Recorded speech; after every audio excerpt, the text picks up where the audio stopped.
Olá, estudantes, tudo bem com vocês? Como vocês estão?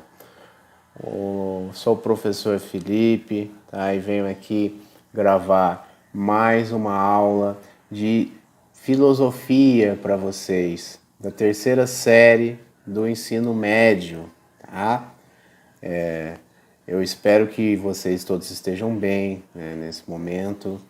É isso que eu desejo a todos, né, nesse momento difícil aí que nós enfrentamos, tá? Vamos aqui seguir a nossa linha de pensamento, né, em filosofia, né, e vamos falar sobre o homem, né, como um ser de natureza e linguagem, tá? Como vocês podem ver no primeiro slide que eu estou disponibilizando na tela aqui para vocês. Ó, já está na tela aí para vocês. Primeiro slide, homem, um ser de natureza e linguagem, né? Nós vamos falar um pouco disso, nós vamos tentar aqui filosofar um pouco no YouTube, né, em relação a, a, esse, a esse tema aqui que a gente está propondo para vocês, tá? Então, vamos aqui para o próximo slide, o segundo slide, tá? Vamos iniciar a nossa videoaula com uma reflexão, tá? Vamos lá. Segundo Aristóteles, acompanha aqui comigo, ó. Segundo Aristóteles, a essência de um ser é aquilo que o define, aquilo que necessariamente ele precisa ter para ser, né? Sendo assim, o que nos define como seres humanos, né? Aí eu pergunto para vocês, né? O Aristóteles, ele diz aqui, né, o filósofo grego famoso, né, que a essência de um ser é aquilo que o define, né? Então é muito pessoal, né, como se fosse uma identidade, né? Aquilo que necessariamente ele precisa ter para ser, né? Só ele que vai poder dizer, é o que ele tem, é o que vem de dentro dele, do ser, da essência, né, da identidade ali dele, né? E aqui vocês podem ver o Aristóteles, né, e o homem vitruviano, né, no lado esquerdo, né, para nós ampliarmos ainda os nossos pensamentos aqui, né, as nossas assimilações, né, na nossa mente. Vamos aqui para o próximo slide, ó, o segundo slide. Perdão, o terceiro, né, na verdade, né, porque o primeiro é a capa, né. Então vamos aqui para o próximo. O que somos nós, né? Já que ali nós estávamos falando, né, com base na reflexão do Aristóteles, né, o que e ficou aquela pergunta, né, no final, o que nos define como seres humanos, né?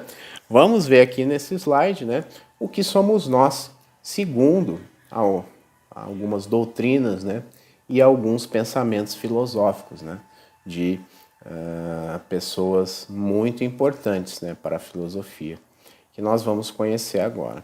Tá? Além disso, né, tem as doutrinas que eu falei e nós vamos ver aqui o cristianismo, né, primeiramente. Acompanha aqui no slide comigo. Né? O cristianismo é uma doutrina, né, é uma religião, né, um segmento religioso, né, que todo mundo aí já conhece, eu tenho certeza, né? E até creio que alguns alunos, alguns aí, a maioria talvez sejam cristãos, né? E o cristianismo, né, ele define, né, o homem, né, o ser humano, né? Quando eu digo homem, né, é um termo apenas filosófico, né? Entendam que são as mulheres, né? São os homens, né? São, enfim, todos os gêneros eu estou falando aqui, tá bom? Então, para o cristianismo, né, o ser humano é uma criatura divina, feita à imagem e semelhança do Criador, né? Então, o cristianismo diz isso, né? Agora, vamos ver outras visões, né? Nós temos essa clássica, né? Conhecemos essa clássica do cristianismo. Vamos conhecer outras visões agora também filosóficas, tá? Vamos ver o que o Platão diz sobre o ser humano, tá? Acompanhe no slide aqui. Para ele é um animal capaz de ciência, né? Então, seria um animal mais desenvolvido, né? Um animal mais racional, talvez, né? Para Aristóteles, nós já vimos o Aristóteles aqui, né? Construímos uma reflexão com base no pensamento dele. É um animal racional, olha só, né? O Aristóteles já vai falar disso, de animal racional, que eu falei aqui para vocês. Olha que interessante, né? Então olha como o pensamento vai se modificando, né? Que nós estamos na Grécia Antiga, né? Falamos de cristianismo, estamos na Grécia Antiga e agora vamos avançar um pouco mais no tempo, né? Falar do filósofo, o que o filósofo João Scoto de Erígena, né? Acha do ser humano, né? Para o Scoto, né? O ser humano é uma oficina de todas as criaturas, né? Olha que pensamento, que definição interessante, né? Define nós como uma oficina, né, de todas as criaturas, né? Onde a gente pode construir algo ali. Olha que legal. Para o Descartes, segue aqui embaixo comigo, né? Outro filósofo, né, que é importantíssimo, né, para a filosofia moderna, né? O grande escritor lá do discurso sobre o método, né? Para o Descartes, o homem, né, o ser humano é uma coisa que pensa, perdão. Então, lembre-se lá, o penso logo existo, né? A frase mais famosa do Descartes, né? Se você pensa, logo você existe. Então, o homem é nada mais do que uma coisa que pensa para o Descartes, tá? Para Heidegger, vamos lá, Heidegger, filósofo alemão, né, que falava muito sobre morte também, né? Para o Heidegger, o homem é um projeto, tá? Então, está construindo algo ali, né, planejando algo, o homem é um projeto, tá? E para o Sartre, finalmente que vamos fechar no Sartre, né? Jean-Paul Sartre, filósofo francês, existencialista, né? Para o Sartre, o homem não é nada, né? O Sartre tem várias questões existencialistas, né? Nós podemos até discutir ao longo do curso, né, das videoaulas, né? Mas, em suma, né, o pensamento do Sartre define o homem, o ser humano, como nada. Tá? Então, olha só como nós temos a riqueza diversa, né, de definições para a humanidade, para o ser humano, né, para o homem. Né? Desde o cristianismo, né, a visão talvez mais clássica, né, para o nosso mundo ocidental, né, até as visões aí dos filósofos gregos, né, europeus, né, existencialistas, modernos. Então, muita gente, né, tenta definir o ser humano, né, a filosofia, né, a religião, a ciência, as artes, né, tudo isso são formas, né, às vezes apresentam formas, né, de expressões, né, de pesquisas dentro dessas áreas que tentam, né, descobrir, né, o que é o ser humano, né, definir, né, o que é o homem, o que é a humanidade. Né. E aí a gente viu aqui cristianismo, filósofos, né, e nós vamos entender um pouco disso melhor ao longo da videoaula, tá bom? Vamos para o próximo slide. O ser, vamos falar sobre o ser, tá? No sentido predicativo, foi entendido na tradição filosófica como inerência, pertencer a uma essência, né? Algo pessoal, uma essência, né? Olha só. Identidade, olha aí a pessoalidade, né? A singularidade. Identidade, olha só. Referir-se a outra coisa que existe do mesmo modo que o primeiro ser, ou relação entre dois seres, tá? Ou no sentido existencial, pode demarcar uma existência geral ou privilegiada, né? Então, olha só, para a filosofia, né, quantas coisas que podem ser definidas em relação ao nosso ser, né? Mas, em suma, né, nós temos que entender que é a nossa identidade, né? A nossa essência, né? As nossas características, né? O que nos define, o que nos constrói como ser humano, né? Como pessoa. Né? E a filosofia vai falar muito disso, tá bom? Vamos para o próximo slide. A natureza, né? Já que nós estamos falando que o homem é um ser de natureza e linguagem, né? Vamos começar aqui a falar, já que o tema, né, da nossa videoaula, perdão, o homem, né, como um ser de natureza e linguagem, né? Vamos falar aqui da natureza, né? Vamos explicar esse conceito também, né? Então, a natureza, o que ela é para a filosofia? Um princípio da vida e do movimento, tá? Um campo da necessidade, da ordem, né? E também reflete exterioridade, né? O contraposto da consciência. Então, a natureza aqui ela é expressa mais como um início da vida, né? O princípio da vida. Tudo nasce na natureza, né? Inclusive nós somos animais racionais, né? Talvez segundo lá o Aristóteles, né? Somos advindos da natureza também, né? O princípio da vida e do movimento, né?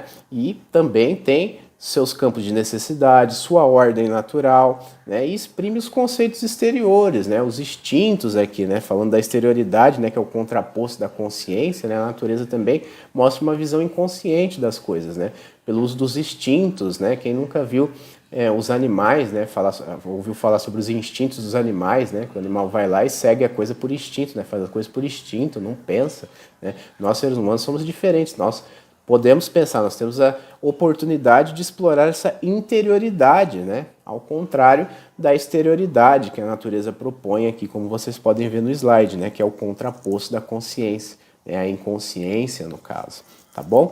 Então, entendemos aqui o conceito de natureza, tá? Vamos para o próximo slide, vamos entender o conceito de linguagem agora, tá? Linguagem, o que é? São signos intersubjetivos que, ao serem usados, permitem a comunicação. Né? Símbolos, né? Intersubjetivos, né? Palavras, letras ali, de várias formas, né? Com vários conceitos. Né? Segundo Ferdinand de Saussure, distingue-se da língua a qual é estabelecida como conjunto de costumes linguísticos que possibilitam aos indivíduos a compreensão. Então, olha só que interessante que o Saussure fala aqui. Ó, e também o Aristóteles, né, ele diz que a língua é um dos atributos da essência humana, né? Então, olha só, a gente está falando de essência, né?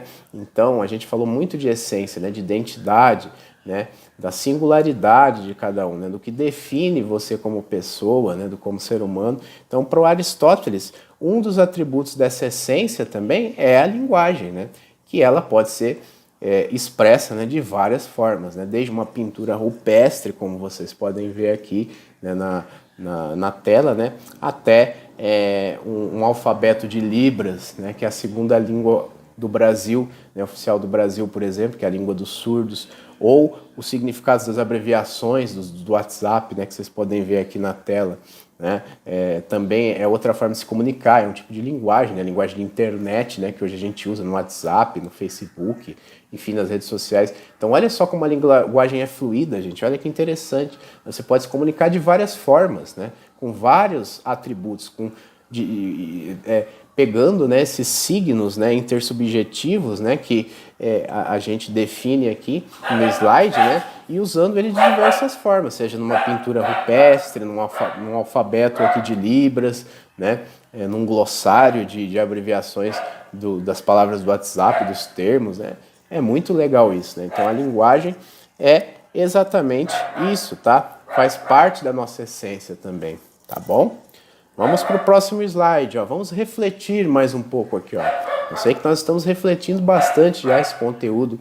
Ele é um pouco denso, né? Ele é um pouco também bem fluido assim na questão do pensamento, das reflexões, mas vamos tentar entendê-lo aqui o máximo possível, tá? Então vamos refletir para isso, né? Qual a influência da linguagem em quem nós somos como espécie, né? O que nos diferencia, né, das outras espécies? A linguagem, né, por exemplo, né, ela nos influencia a ter essas diferenciações das outras espécies. As outras espécies elas têm as suas linguagens também, os seus modos de comunicação. Né? O porco se comunica com outro porco, né? O cachorro se comunica com outro cachorro através dos barulhos, dos latidos, dos grunhidos, né? Mas nada se compara à nossa linguagem, ao desenvolvimento da nossa linguagem, né? Onde nós usamos isso, né? Não apenas para nos comunicar, né? Para, por exemplo, conseguir comida, ou ir caçar, né? Ou plantar alguma coisa aqui, mas não, nós conseguimos também usar a linguagem, né? Para produzir poesia, música, né? Jogos de videogame, por exemplo, filmes, né? enfim, vídeos. Eu estou usando a linguagem aqui para produzir um vídeo para vocês, né? Então, olha só, isso nos diferencia muito, né? Nos mostra, né? Nos diferencia muito como espécie, né? Dentre as outras espécies de animais, né? Os outros espécies de animais têm suas linguagens, né? Suas formas de comunicação, mas não desenvolvidas como a nossa, né? Que nos possibilita criar tantas coisas, tantas maravilhas, né? E coisas negativas também, né? Tem a parte negativa, né? Mas enfim, nós nos diferenciamos dessa forma, tá? E como indivíduos, né?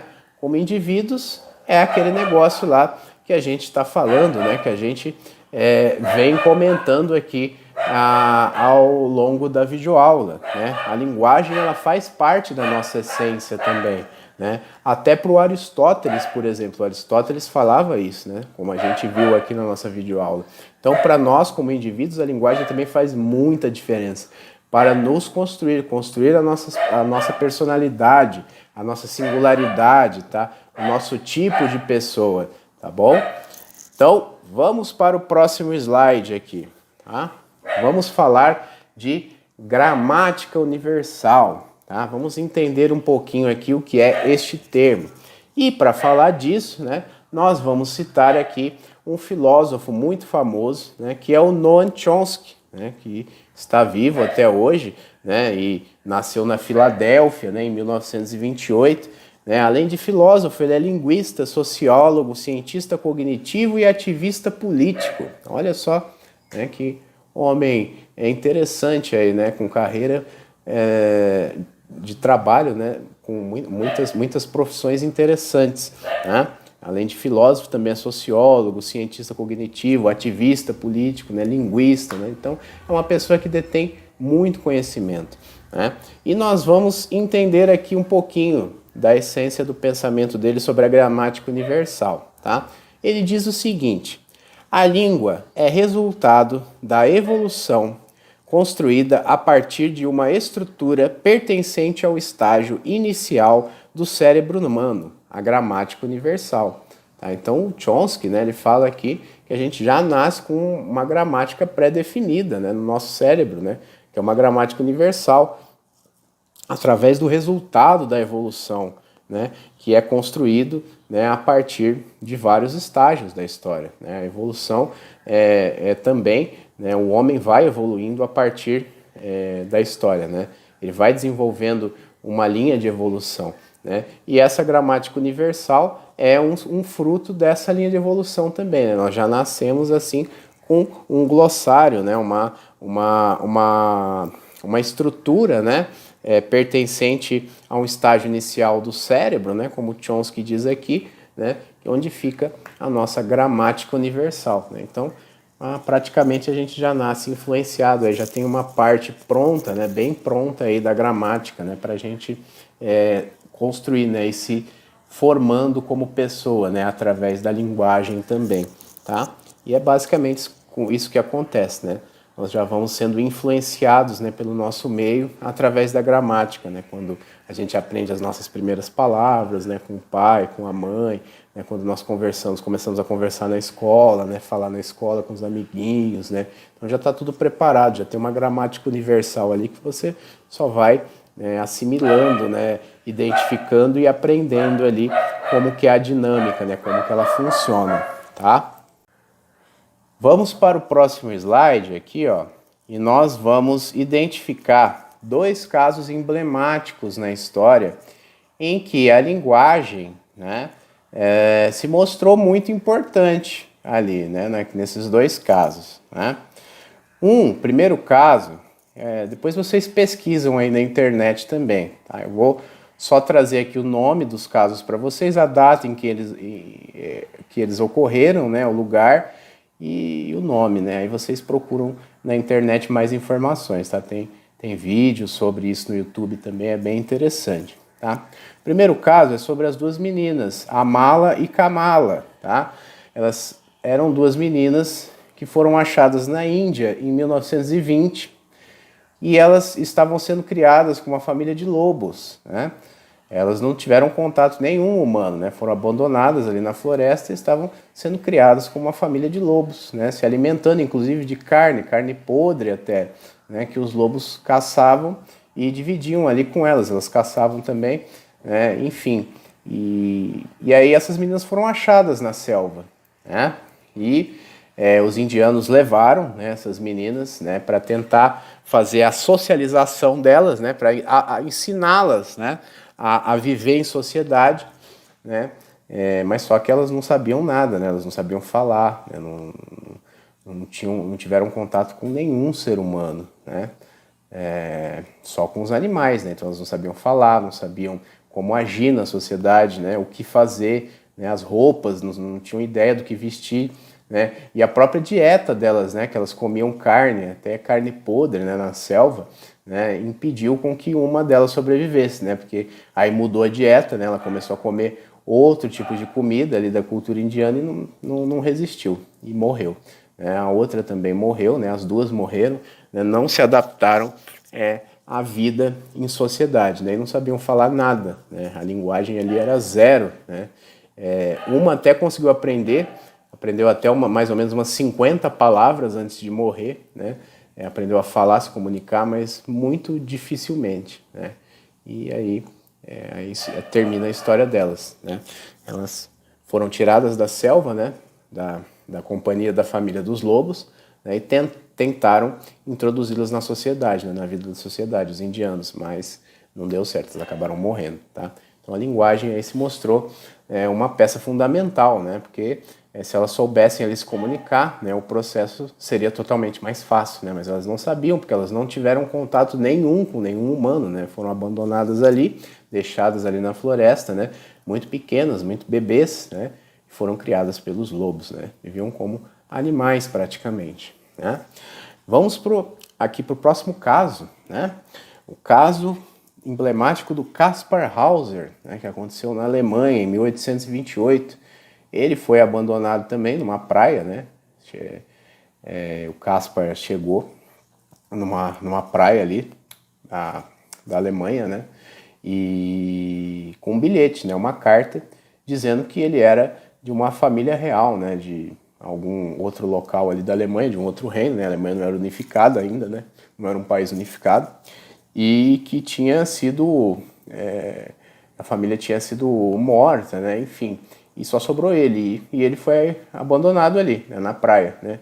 E não sabia falar também, não sabia se comunicar nada, falar nada, né? Porque viveu numa cela, né? Desde pequeno, não tendo contato com mais humanos, né? Sendo alimentado só com água e pão, enfim, tendo uma dieta bem estranha, né? E ele aparece ali na praia sem saber falar nada, só com a carta. E as pessoas vão tentando ensinar ele, né? Ele aprende a falar, né? Mas é difícil para ele, ele não se adapta mesmo assim às questões da sociedade, né? Ele tem muitas diferenças, né? Porque ele foi criado numa cela desde pequeno, né? E até que ele é assassinado, né? Ele é morto, né? O Kaspar Hauser, ali no palácio onde ele morava depois, né? Mas enfim, né? Se vocês quiserem saber mais sobre esses casos, da Amala e da Kamala e do Kaspar Hauser, procurem aí na internet, tem bastante material sobre. Mas vejam como a linguagem também foi um ponto crucial, né, na questão do Kaspar Hauser, né? Se ele soubesse falar, se ele soubesse comunicar ali também, né, com as pessoas, tudo isso teria sido feito de maneira mais fácil, né? Então, os seres humanos que são isolados, né, do convívio humano, do contato humano, né, acontece isso, né? Às vezes eles não conseguem ser reinseridos na sociedade. Então, por isso que a linguagem, né, é muito importante, é um item que é essencial, né, na vida do ser humano em sociedade. Tá bom? Vamos para o próximo slide aqui, para a gente fechar o nosso pensamento, tá? A língua como mediação com o mundo. Isso é muito importante, gente. Para a gente fechar o nosso pensamento aqui, a gente tem que entender que muitos especialistas entendem a língua e a linguagem como uma ferramenta de mediação também, tá? Uma vez que é por meio delas que o ser humano aprende, né, e expressa o mundo, né? Então, ele vai aprender, né, entender, né? Vai expressar o mundo através da linguagem, através das suas culturas, né? Vocês podem ver aqui no slide, né? Vários tipos de cultura, cultura africana, chinesa, maori, né? Brasileira, aqui europeia, né? Então o ser humano vai expressar a sua visão, as suas visões do mundo, né? Através da linguagem também, né? E aí a linguagem também pode ser usada para mediar isso aí, né? Porque a diversidade vai ser grande, né? As diferenças vão ser grandes, né? E a diplomacia, por exemplo, vai ser necessária no mundo, né? Para mediar os conflitos, as diferenças, né? As dificuldades, né? Para cada povo se entender melhor. E a linguagem, né? A diplomacia é exatamente isso, é a síntese, né? Da boa linguagem, né? Da boa comunicação entre os povos, né? Para vocês verem, né? Que a linguagem ela é imprescindível, ela é indispensável, ela é totalmente necessária, tanto na nossa vida individual, tá? Para nos expressar, para nos construir a nossa essência, né? O nosso ser, né? As nossas individualidades, a nossa identidade, ela é tão importante nisso quanto na vida coletiva, né? No mundo, né? Para expressar a cultura de um povo, né? As características de um povo, né? Afirmar as diferenças de um povo, né? E também usar essa linguagem, né, no mundo, né, com esse tipo de importância para mediar tudo isso, né, para os povos se comunicarem, né, e viverem melhor, em harmonia, né, e para isso a gente tem o apoio da diplomacia, por exemplo, né, que é coisa séria, né, que infelizmente atualmente é tratado de forma no mínimo estranha, né, pelo atual governo aí, mas é coisa séria, tá, gente? Diplomacia, tá? E é necessário para o mundo viver cada vez mais em harmonia, tá? E em comunhão, tá bom? É isso, acho que a gente fecha bem aqui no nosso pensamento, tá? Sobre a língua, né? E qual é a importância dela no desenvolvimento do ser humano, né? Dos homens, das mulheres, né? Das crianças, dos idosos, de todos, né? E do mundo, né? Do coletivo, né? De onde vivemos, da nossa sociedade toda. Vamos para o próximo slide, aqui o último slide, é isso, aí o final. Obrigado, gente. Se cuidem muito, fiquem em casa, tá? E se forem sair, se não puderem, tiverem que sair, usem máscara, sigam todos os protocolos sanitários, tá bom? E é isso. Um abraço, bons estudos, tchau.